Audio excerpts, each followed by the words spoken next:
Holy Spirit, I come to you with my brokenness, asking for your healing. Please bring comfort and restoration to my body, mind, and spirit.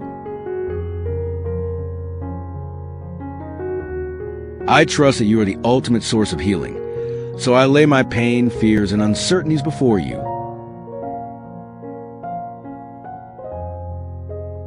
Please reveal and heal the root causes of my afflictions, and mend the broken parts of me with your gentle touch. Please heal my body, giving me strength and vitality where I am weak or sick. Please heal my mind, clearing away anxiety and confusion, and filling me with wisdom and peace.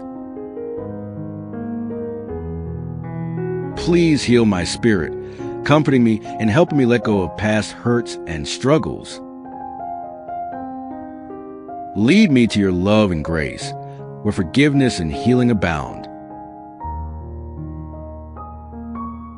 As I surrender to your healing, let your power transform every part of me. Ignite hope within me, and let it shine brightly, bringing wholeness and dispelling darkness. I trust in your healing power, and I believe that through your mercy, I will be renewed, restored, and strengthened. In Jesus' name, amen.